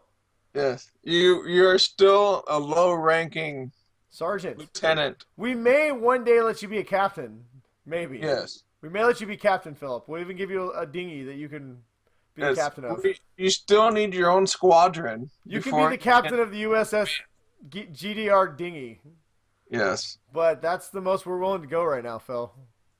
Yes. You need some people under your command, and then. Yeah. Hey, you know what? You should Hey, the offer's on the table. You bring a bunch of people to the show, and you can command them. We'll make you a general. Yes. What movie do I think is going to make the most money? I'm going to say Civil War. Yeah, I'm trying to think of what's coming out this year, and I'm saying it's probably going to be Civil War, honestly. I think Batman Superman has a shot. I think it could make $1 billion. I just think Civil War is going to be more of an Avengers type event than one of the standalones. Civil War does not seem like a Captain America movie. No, I think Civil War is going to make $1 billion guaranteed. I mean, Deadpool looks like it might hit that 800 million mark that Ryan Reynolds is hoping for the big payday. But yeah, I want to know what that payday is, though. X-Men: Age of Apocalypse will probably hit $1 billion. I don't think if Age of Apocalypse is the highest grossing comic movie this year, I quit. I give up. Yeah, I will quit life. But I'm going to say, because I'm trying to think what else is coming out. There's some good ones coming out this year, but I think Civil War is going to be. I think it's going to get more into that Avengers money versus Captain America money. So I'm going to say Civil War with Batman v Superman coming in a close second. Suicide Squad, I think will do okay. I think that's going to be more like Guardians. It's going to make 500, 600 million probably domestic or worldwide. But Civil War went out in the end. Yeah, I think Civil War will be the one. Marvel is still, until it can be knocked off, is still king of the comic book movie hero at this point. Their ball is rolling. Yeah. So Batman versus Superman is trying to get off the ground. Civil War is already running, so yeah. Pretty sure that. Chris was on vacation the last couple of weeks, so he has been absent from the show, but he is back, and his question, oh man, Chris wants to know. Would we rather secretly have sex with a goat or have everyone think that we had sex with a goat even though we didn't? I want to know. I got a question for you, Chris. What kind of damn question is that? Yeah, did this happen to you, Chris? Is that... Okay, I would rather everyone think that I had sex with a goat than actually having sex with a goat. I'm going to actually just say I think Chris is just... I think Chris has secretly had sex with a goat. Yeah, I think that's what he's trying to secretly say. But if I had to choose, if we had to choose, I would rather people think I had sex with a goat than actually have sex with a goat. Yeah, I think that would probably be the better thing to do. Because I can always move. I don't have to be 100% truthful with every physical action that I make. So I can move to a place that no one knows me, so they wouldn't think that I had sex with a goat. Yeah. But if I had sex with a goat, I would always know that I had sex with a goat. yeah, and that shame. Yeah, no way, man. Forget that. There you go. Thanks, Chris. Thanks for your weird question. We appreciate it. And welcome back, man. Welcome back to the GDR Faithful 50. Well, we have we have one from Holly, who I think. Holly, that name sounds familiar. Yeah. Oh, we know a lot of Hollies. Her last name is Holly in Washington. So Holly in Washington. All right. yeah. So how do men? I think this is one of our first female ones, or we don't get a lot of females. Holly in Washington. That name sounds kind of hot. Yeah. That's all you. How do men remember lines from a movie they watched 10 years ago, but they can't remember what they are scheduled to do this weekend? I'm kind of wondering why men have to be scheduled to do things this weekend. What's going on with that? I'm going to say that it's not that men don't remember what their wives are they're telling them that they're doing this weekend, which I'm just assuming that that's where this question's going, because she didn't specifically say husband or wife. But being a married man, I think I understand what she's talking about. Movies are more entertaining. Movies are great, man. We love movies, especially like guys like me and Ryan, who's such a big part of our childhood. We love movies. So I've known guys who can name every sports stat. You could say like, hey, how many yards rushing did Bo Jackson have in 1986? And I'd be like, well, that's 1,232. You know, I don't know those facts, but we're guys, and we remember the weirdest, most obscure things for no absolute reason. And the reason why we can't remember why we have responsibilities on the weekend is that we probably weren't paying attention, for one. Well, I don't think it's we don't pay attention. I just think that no matter what, our wives are gonna remind us 9 times before the weekend. Yeah. So, and sometimes we just don't. I don't want a honey-do list. So I would say it's selective memory would be my thing. But for me personally, I know that whenever my wife tells me something, it's not that I don't pay attention. It's just that I know that she's going to tell me again. So why remember it when she's going to tell me? And plus, I've had instances where I remember exactly what she's going to say, but then she changes her plan without telling me. I go forward with the plans, and then I say, hey, I thought we had this. And then they get mad at you, be like, we changed it. What do you care? Blah, blah, blah. You don't listen anyway. Or you get the classic, well, all right, we're going to go ready and do this thing. And then you obviously have not been told this, but they believe that they told you. Yeah. And that situation's always fun. That happens more than you ladies would like to admit. That we thought we told you, but you really didn't, but you still act like you did. So you still make it seem like we still fucked up, even though we didn't even know what the hell was going on. So, and honestly, as guys, ladies, if we have no plans for the weekend, we just allow you to tell us what we're doing over the weekend, whether we're going to dinner or whether we're doing this or whether we're doing that. If we have plans, we'll remember that you made plans. But if we don't have any plans, it's not like we know that we're not doing anything. So what's the point of trying to remember all these different things that we got going on? Oh.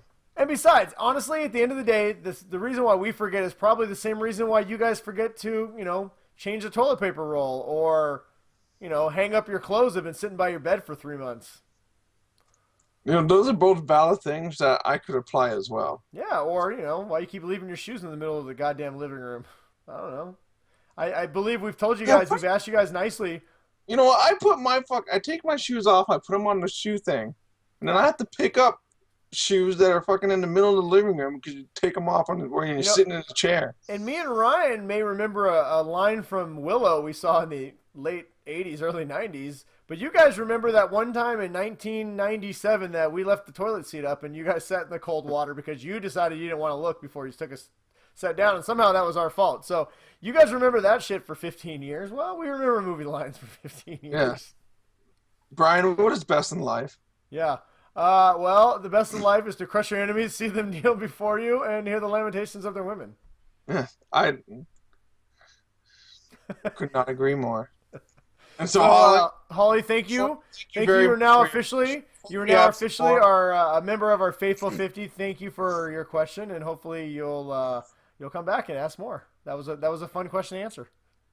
Let's see. Then we have another one from Jeff. I don't know if it's a question, but I think Jeff is more just need to blow off some All steam. right. Well, Jeff, since you are a member of the faithful 50, we will hear your ranting and your Yes. steam blowing, So and we will so listen. we're gonna let Jeff blow. He's blowing off some steam. I was like, I don't see a question mark anywhere on this. So he's from Jeff in Washington. I've tried and tried to want to like the Suicide Squad trailers, but after careful consideration, I come to the conclusion that Suicide Squad looks terrible. Hollywood needs to quit trying to make Jai Courtney happen, and the new Ghostbusters looks embarrassing. But in a state of depression last week, I need to pick me up, so I finally watched the new Batman v Superman trailer. It's going to be incredible! Multiple exclamation We points. told you, Jeff. Well, a little We told you, backstory for Jeff. anybody who doesn't know. Jeff had vowed that he would not watch the Batman v Superman trailer. Yes, he's been. Man, we should show him that supercut, the 9 minute Man, might blow his supercut mind. one. Why do that now? It's only a couple weeks away. I know, but Jeff, we feel your pain. We understand. There. There. I'm a little, yeah. I'll It's pat okay. your It's shoulder. okay, buddy. It's okay. We got Batman v Superman, and honestly, I know the Suicide Squad trailers may not be for everybody, and the movie definitely doesn't. It's a different type of comic book hero movie, but hold the faith. I actually think it's going to be pretty good. David Ayer is a really good director. If you want to see something that he's done that's fantastic, watch Fury with Brad Pitt, World War II movie about tanks. Yes. Really good Awesome. movie. It was. I put off watching it for a long time, and I finally watched it, and I was like, why did I not watch this in theaters? It was so good. So watch that, and it may give you some optimism for the Suicide Squad movie. But that being said, we're glad you're finally on board for Batman v Superman. Huh! Good job, Jeff. Good job, Jeff. We Go see our approve. movie. It's gonna be awesome. Fuck the haters. Yeah. All right, is that it? Do we have any more questions, or is that all we got? That was it. All right. Well, Jeff, thanks for your ranting. Here at the Faithful 50, from the Faithful 50, guys, it is not just about questions. This is your segment. If you want to rant, if you want to blow off steam, if you just want to bitch and complain, hell, we are here for you. So, We're here for you, and I'm willing to bet there are a lot more in the Faithful 50 that would agree with you as well. yeah, So Jeff. Nice work. Gold stars for we everyone. will be your therapy session, but it does cost $299 an hour. An hour. And Or we you could do just buy a force house everyone from to sit Falling inside. Skies. You can buy a house from Falling Skies Realty. Metropolis is #1 real estate. Yes. Yeah, because we get like 10%, I think. Is that what we did? Yeah. You saw the 10%. paperwork. What are we getting? We get 10% of every sale. We suggest you buy a house really close to Gotham because nothing bad ever happens in Gotham. Yeah. All right. Well, we had we were going to review Pixels in our Crap or Cratastic segment, but we've already gone super long, so we will save that for next week. Yes. And we will move along to our weekly recommendations. So, like I said, everyone, thank you for submitting something for the Faithful 50. And now we're going to tell you what you should or shouldn't waste your time doing this week. Well, this week, Warner Brothers sent me this video to watch.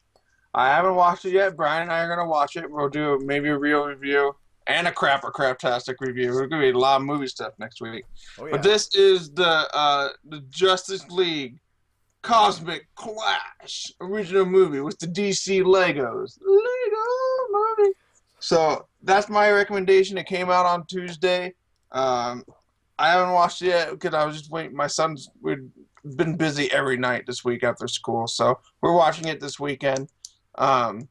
And we enjoyed the hell out of the first one, and I just want to thank Warner Brothers for sending it to us to review. So we're gonna be, getting a review out of it. So Oh, yeah. That's Well, we're my going to review it, so recommendation. I guess in the meantime, Ryan still recommends you watch it.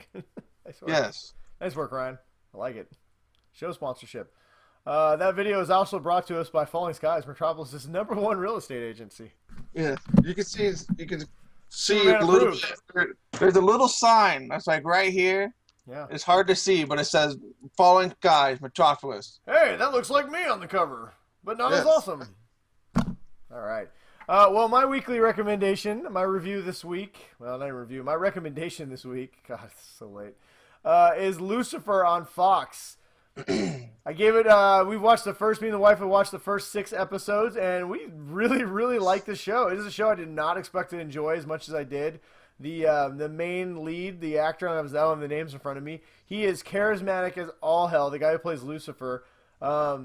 And you really fall in love with the character. I mean, the devil, who knew the devil could be so much fun?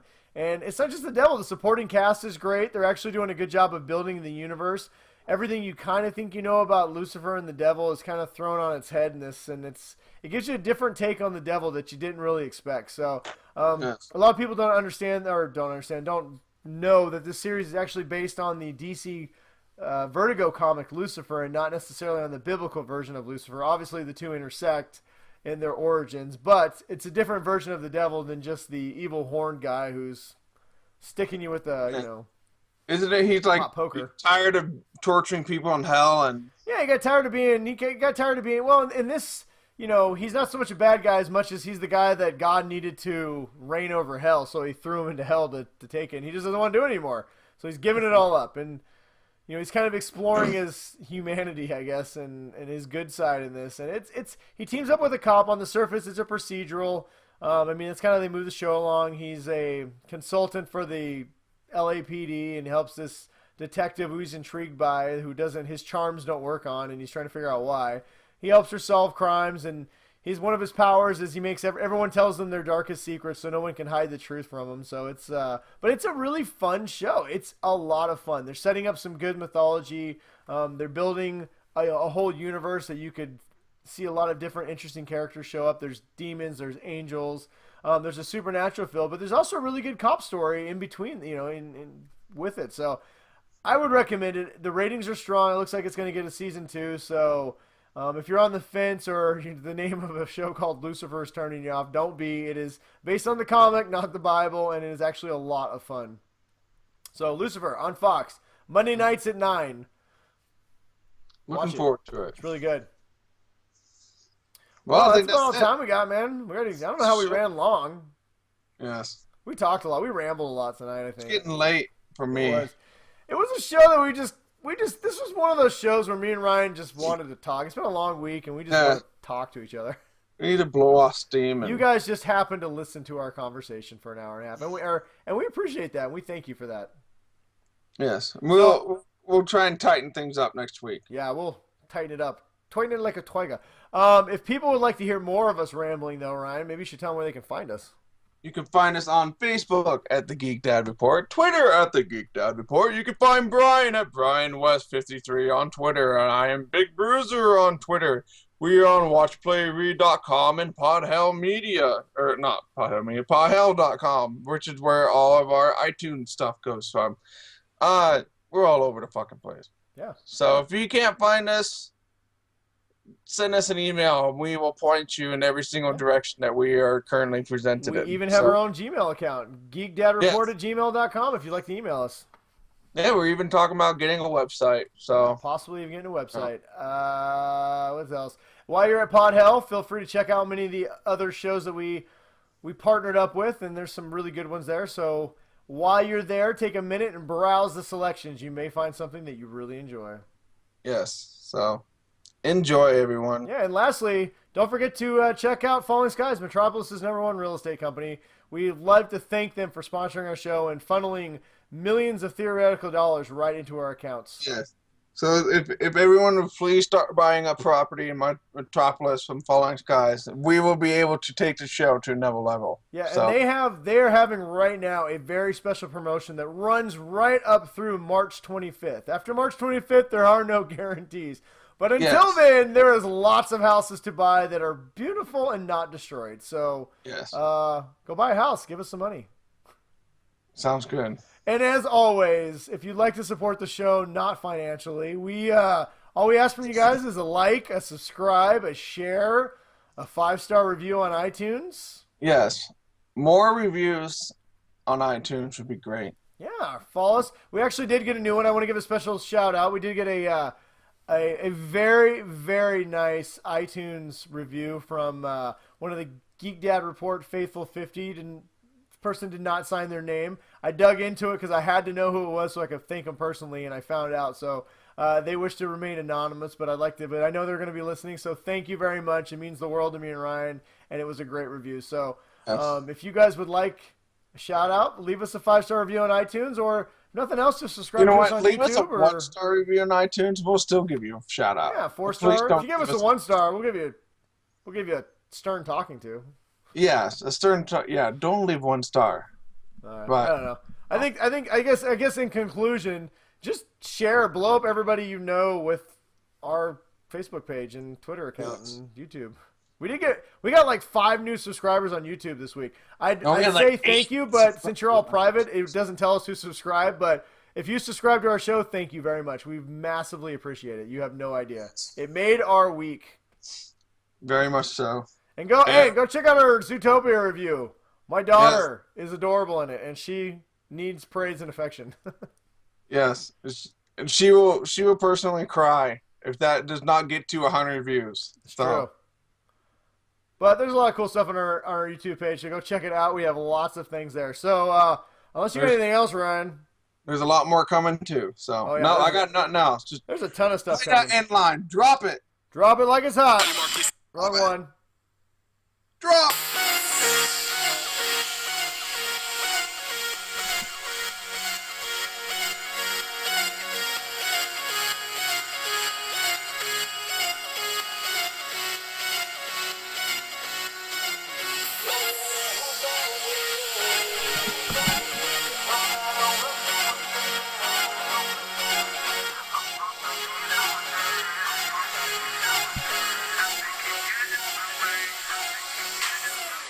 I remember coming up, not even a buck, ain't even a cent to make enough. We was out there chasing after stuff that you only find in your dreams of the nights when you're looking up. And I remember so many times it was looking tough.